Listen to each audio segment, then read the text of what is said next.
안녕하십니까. 행정학 기본 강의 53강을 시작하겠습니다. 행정학 기본 강의는 1% 행정학을 교재로 사용하고 있습니다. 53강의 주제는 제6편 제9장 조세 체계와 조달 행정입니다. 예, 우리가 본 강의에서 알아볼 것은요, 조세입니다. 예, 조세라는 것은 정부가 어떤 재정 수입을 위해서요, 어떤 개별적 보상 없이 직접 민간의 경제 주체로부터 그 일방적 강제적으로 징수하는 화폐나 어떤 그 재화를 의미합니다. 지금 현재 그 현금 징수를 원칙으로 하고 있죠. 자, 재정 수입의 구조는 그게 이제 예산 수입과 이제 기금 수입으로 나눠요. 재정 수입은요. 예산과 기금 수입으로 나누고요. 이 예산 수입은 이 조세하고 세외 수입으로 나눕니다. 예. 그래서 지금 우리나라 정부 재정의 수입의 그 근간은 조세죠. 중앙정부든 지방정부든 마찬가지입니다. 자, 이 세금은 우리가 호랑이보다 더 무섭다 이런 말을 하지 않습니까? 세금은 굉장히 민감한 사안이고요. 세금은 공정하고 또 효율적으로 운영이 돼야 됩니다. 최근 그 세금과 관련된 이슈를 하나 보시면요, 재활용 폐자원 매입세 공제 문제인데요.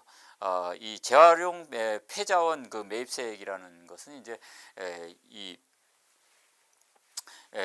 폐자원 신문이라든가 깡통 이런 이제 쓰레기 중에서 우리가 재활용할 수 있는 거를 이제 수입해 매입을 해가지고 팔 때 말입니다. 그것은 이제 부가세 문제가 발생하거든요.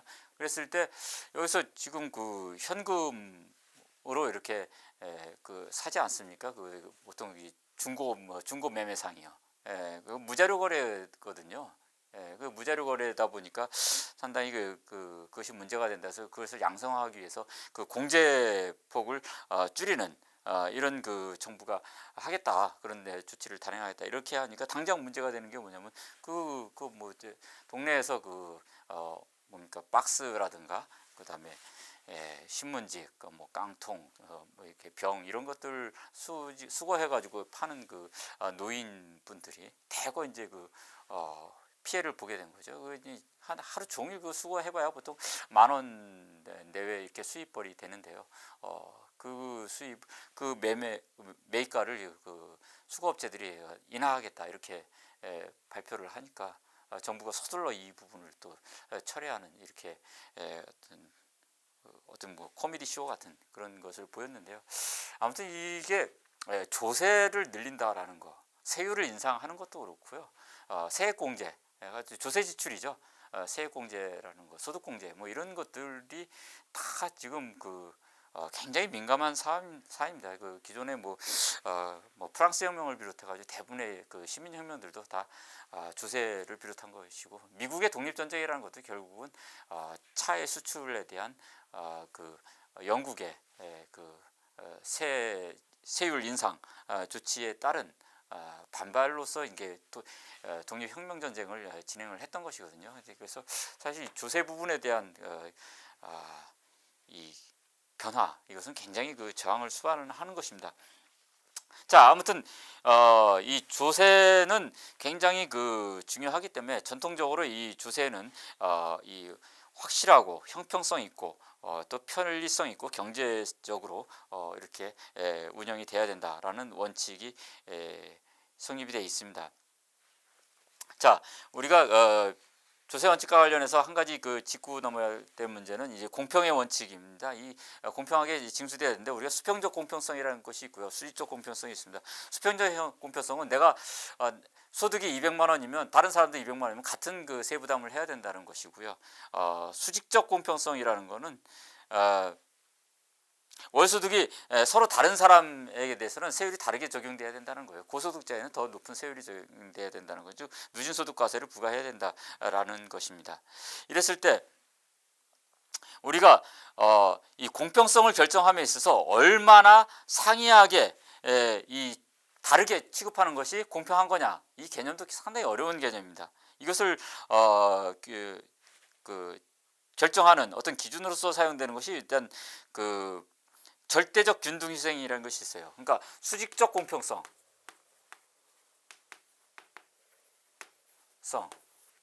소득이 높은 자와 중간 단계 낮은 자들 간에 있어서 누진세율을 부과를 할 때요, 우리가 수직적 공평성을 결정하는 기준으로는 우선 절대적 균등희생이 있습니다.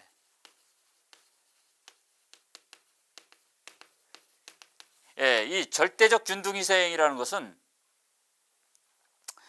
각각 그 조세 부과를 통해서 감소하는 총 효용이 그 고소득자와 저소득자 간의 각 소득 단계별로 감소하는 총 효용의 감소분이 같아야 된다라는 것이 절대적 균등 희생입니다. 그 다음에 비례적 균등 희생이라는 것은 이 총 효용의 감소분이 각 그 소득계층에서 총 효용의 감소분이 이 효용의 감소분이 총 효용에서 차지하는 비율이 같아야 된다라는 것이 비례적 균등희생이고요. 한계적 균등희생이라는 것은 이 조세를 납부한 후에 그 납세자의 그 한계 효용이 같아야 된다라는 것이 원칙이 되겠습니다. 그래서 이러한 기준을 사용하는데요, 굉장히 이것은 그 경제적 효율성의 원리에 따라서 하는 것이고, 조세의 수직적 공평성이라는 것이 경제적 효율성의 원리에만 결정되는 것이 아니라 정치적인 그런 협의 과정 이런 것을 통해서 정치적 합리성도 이렇게 작용을 하는 것이기 때문에 어느 한쪽으로만 사용되지 않는다라는 걸 좀 참고로 알아두시기 바랍니다. 이 조세가 부과되면 이처럼 효용의 감소가 일어나는 거예요. 효용의 감소.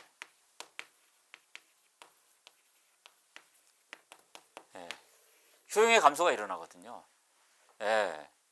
전체적으로 사회적으로 얼마나 효용이 감소됐는지 참 화폐적으로 측정하기 어렵습니다. 그런데 이제 조세가 부과되면 전반적으로 이제 공급량, 즉 공급수 곡선이 이제 상방으로 이동해 가지고 사회적 비용 곡선이죠. 비용 곡선이 이렇게 상방으로 이동해서 이제 균형 거래량이 줄어들어요. 그래서 이제 사회적 비용도 감소하거든요. 그래서 이제 사회적 비용 감소분하고 총효용 감소분하고를 비교해서 그 차액 부분, 즉 총효용 감소 부분이 더 큰 거를 이제 우리가 그 그래프상에서 그려놓으면 그림에서 A, B, C의 삼각형 형태로 나타납니다. 이것을 우리가 사중손실이라 그래요.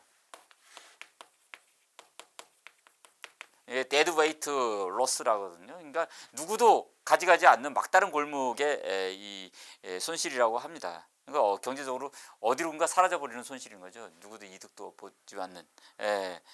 자.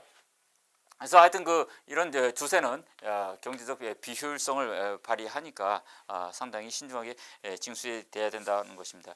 조세의 또 하나의 관련 개념은 조세의 전가와 귀착 문제예요. 전가라는 것은 이제 납부하는 법률상 납세 의무자하고 실제로 그 조세액을 부담하는 그 경제적 부담자가 일치하지 않는 현상, 그것이 이전하는 거죠. 누구인가로. 이렇게 이 현상을 일부나 전부가 이전하는 현상, 이것을 전가라고 합니다. 시프팅인데요.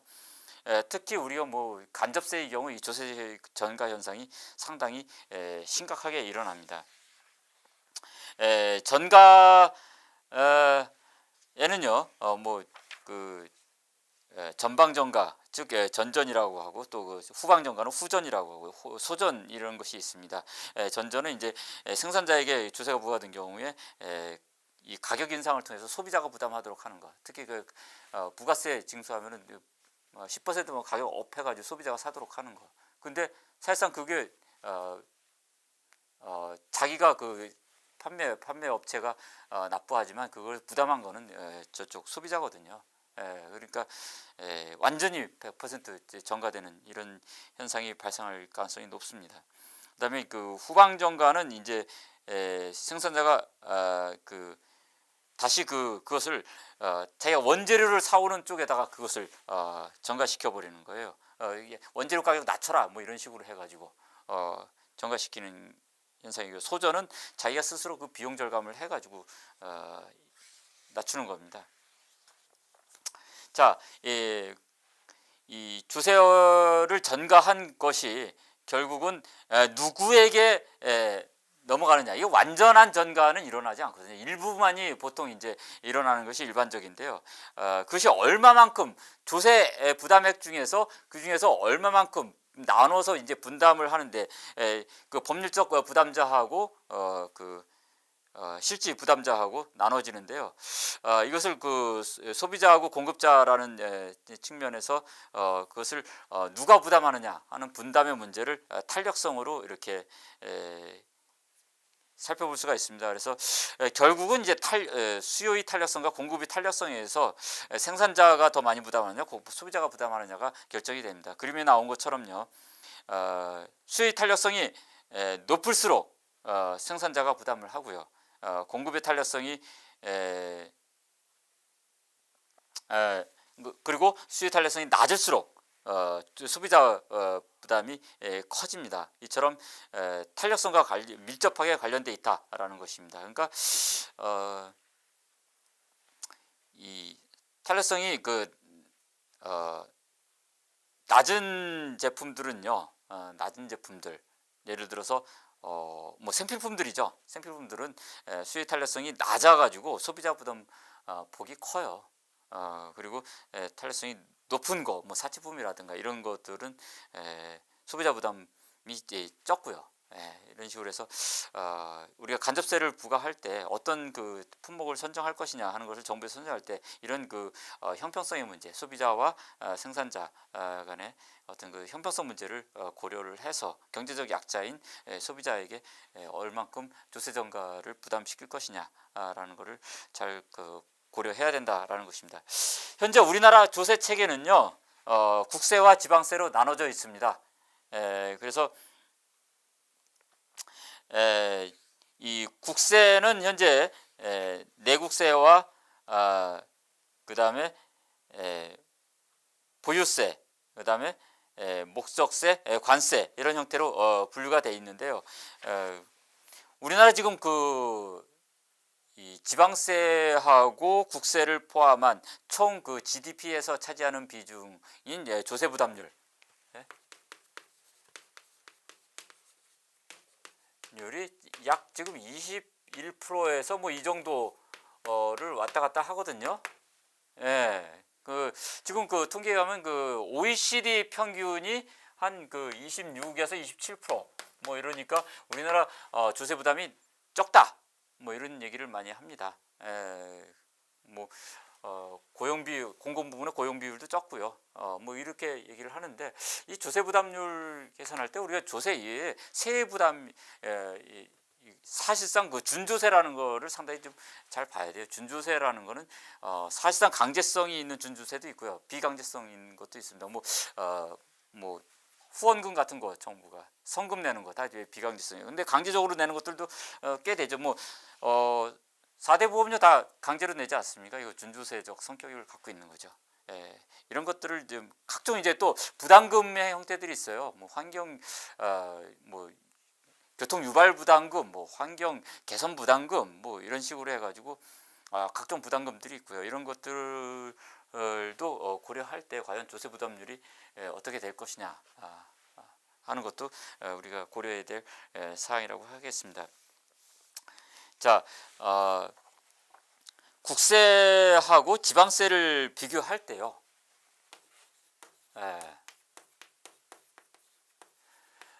국세는 보다 이 소득 재분배에 초점을 맞춘 세금들입니다. 그래서 이제 보통 누진세율이 많이 적용돼요. 국세 중에서 이제 소득세가 대표적인 누진세율 적용 대상입니다. 그러나 지방세는 누진세율이 적용되는 경우가 거의 없어요.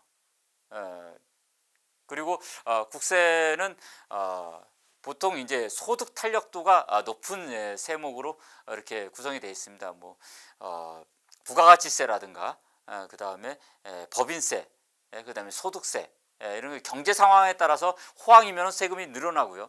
불황이면 세금이 좀 줄어드는 이런 어떤 그 세목들을 갖추고 있어서 경기 안정화 기능을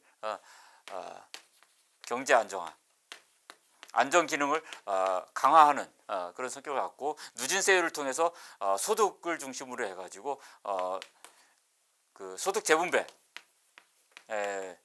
를 할 수 있는 그런 기능에 맞춘 세목들로 국세는 구성돼 있다라는 것이에요. 그 다음에 지방세는 보다 응익주의적 원칙에 의해서 자원 배분의 효율성을 중심으로 이렇게 운영이 되는데요. 우리나라는 좀 특이하게 이 지방세가 취등록세하고 뭐 그다음에 재산세 중심 구조로 이렇게 해 있어가지고 자원 배분의 효율성을 기하는데 조금 제약이 있어요. 보통 이제 응익주의적 성격의 세목들이 있어야 되는데 이것을 좀 강화한다 해서 담배 소비세를 넘긴 것이거든요. 근데 담배 소비세의 어떤 그 비중이 작아가지고 지방세의 어떤 그 기능 강화에 좀 한계가 있다라는 것이 특징입니다. 이처럼 그 국세와 지방세는요 서로 그 중점을 둔 기능이 다릅니다. 그래서 국세는 보통 이제 소득 재분배라든가 경제 안정화의 기능에 초점을 맞추고요. 지방세는 보통 이제 자원 배분의 효율성에 초점을 맞추고 있어요. 지방세는 우리나라 같은 경우 지금 그 취등록세가 통합돼 있죠. 취득세 이쪽이 이제 등록세가 통합이 돼가지고 가장 비중이 높고요. 그 다음에 이제 재산세가 한 10% 가까운 비중을 차지합니다. 취등록세가 한 30% 되고요. 그래서 이 전체가 한 40% 정도 이상을 차지하기 때문에 보통 이제 부동산 관련한 재산세들이거든요. 그래서 이 재산관련세제가 상당히 그 큰 비중을 차지하고 있어서 자원 배분의 효율성을 기하는데 좀 한계가 있다 이렇게 볼 수가 있겠습니다. 다음으로 우리가 살펴봐야 될 사항은 조달 행정입니다. 조달은 이제 영어로 이제 procurement거든요. 구매한다는 얘기예요. 행정을 수행하는데 필요한 재화와 서비스 이런 거를 보통 이제 재화죠. 재화를 구매하는 것이고요. 또 뭐 시설 공사라는 거 많이 하죠. 공사 이런 것들을 공사 계약을 통해 가지고 조달하는 거. 특히 이제 적기에 조달하는 것이 중요하죠. 적기에 필요할 때 적기에 정량을 높은 품질의 것을 조달하는 거. 이것이 굉장히 조달행정의 핵심이라고 합니다. 그래서 이 조달행정을 그러면 적기에 필요한 시기에 정량을 어떤 그 조달하기 위해서는 어떻게 해야 되느냐? 그 방법은 이제 집중 조달하고 분산 조달로 나눠요. 집중 조달은 이제 우리나라 같은 경우는 이제 조달청을 통해서 각 그 행정기관에서 필요한 조달 물자들을 여기서 구매하는 것이고요. 분산 조달은 각 기관에서 자체적으로 조달을 하는 것입니다. 현재 집중 조달 비중이 30%고요. 분산 조달이 70%예요. 전체 조달량에서. 이런 비율로 조달이 되고 있는데 지금 법에서는 교재에 나와 있듯이요. 품목당 그 5천만 원 이상의 물자하고 시설 공사 계약 은 반드시 수요기관이 조달청에 그 요청하도록 이렇게 의무하고 있습니다. 그래서 그 단가가 큰 거는 다 조달청을 통해서 조달이 되고 있고요. 그리고 특히 외환위기 이후인 1997년 이후에는 조달시장 개방에 의해서 이제 입찰금의 일정한 어떤 그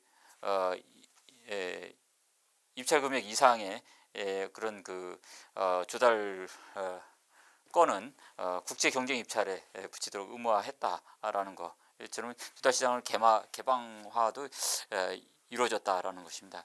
그다음에 이제 이 결국은 그 가장 중요한 건 계약이거든요. 조달을 하려면 계약이 가장 중요한 행위죠. 그랬을 때 이 계약은요, 사법상 계약입니다. 사법상. 그러니까 이 사법상 계약이라는 거니 공법상 계약이 아니라는 거예요. 이 사법상 계약이기 때문에 이 정부가 공공기관이긴 하지만 정부가 공적 주체이긴 하지만 정부가 어떤 그 민간의 개인이나 기업하고 이렇게 계약을 맺은 것은 사법상 계약으로 보기 때문에 그것은 구매 당사자인 한 정부가 어떤 회계 담당자가 위법한 행위를 저질렀거나 이런 식으로 했을 때 원칙적으로 이 계약은 그 무효가 아니라 유효하다라는 것이죠. 그것은 뭐 위법한 행위에 대한 뭐 형사처벌이라든가 그런 것은 별개의 문제고요. 그 계약 자체는 영향을 미치지 않는다. 그러니까 사법상 계약으로서의 성격을 갖는다라는 걸 이해하시고, 그다음에 그 계약은 여러 가지 형태가 있어요. 일반 경쟁 계약하고요. 그것이 이제 경쟁의 형태가 어느 정도 되느냐 하는 거에 있어서 일반 경쟁 계약하고 제한 경쟁 계약, 그 다음에 지명 경쟁 계약, 수의 계약 등이 있습니다. 그래서 원칙적으로는 일반 경쟁 계약을 해야 돼요.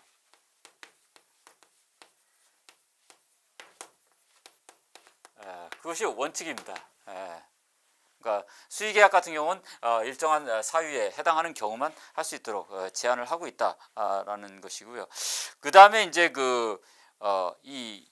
우리가 확정하느냐 아니면 계산하느냐라는 거에 따라서 확정 계약하고 계산 계약으로 나누거든요. 확정 계약이 원칙입니다. 그러니까 구체적인 내용을 정해가지고 하는 거지 이 총괄적인 내용만 정하고 세부 내용 없이 그렇게 계약하는 것은 원칙적으로 하지 않도록 이렇게 제한을 하고 있습니다. 그 다음에 총액 계산하고 단가 계약이 있거든요. 총액 계약이 원칙입니다. 전체 계약을 하는 거지 단가를 정해가지고 하는 것은 제한을 하고 있습니다. 그 다음에 단년도 계약하고 이제 장기 계속 계약이 있는데요. 단년도 계약을 원칙으로 합니다. 근데 일정한 예외적으로 장기 계속 계약을 해서 보통 회계연도 그 독립의 원칙에 대한 예외로서 일정한 장기 계속 계약을 할 수 있도록 이렇게 융통성을 설치해 놨다 하는 거 여러분들 반드시 이해하시기 바랍니다. 특히 현재 그 나라장터를 운영하고 있으면서요, 우리나라는 입찰 참가 자격 적격 심사 제도를 운영을 하고 있습니다. 그래서 지난 93년부터 보통 PQ 제도라고 하는 프리퀄리피케이션 제도입니다. 이 입찰 참가 자격에 대해서 사전에 적격 심사를 해서 이 자격이 있는 자에게만 입찰 참가 자격을 부여하는 그런 시설 공사를 하고 있는데, 특히 이 PQ 제도는 이 추정가액이 100억 원 이상인 공사에 대해서만 적용합니다. 이 PQ 계약이라는 건요. 좀 알아두시기 바랍니다. 100억 원 이상이요. 100억 원 이상 시설 공사에서는 누구나 다 입찰 참가를 할 수 있는 것이 아니라 사전에 입찰 참가 자격을 심사를 해서 여기에 통과한 자만 참가할 수 있다라는 거 알아두시고요. 그다음에 우리는 이제 낙찰자를 결정을 할 때요, 최저가 낙찰제를 전통적으로 사용을 했거든요. 최저가 낙찰제. 근데 우리가 제도 개선이 이루어서요, 적격 심사 낙찰제를 운영을 하고 있습니다.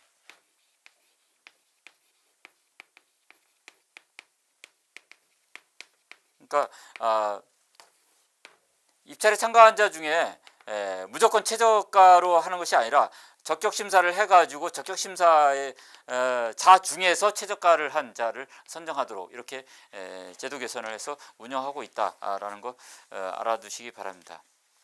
자, 이외에도 우리는 그 다수 공급자 계약 제도라는 것도 운영을 하고 있어요. 이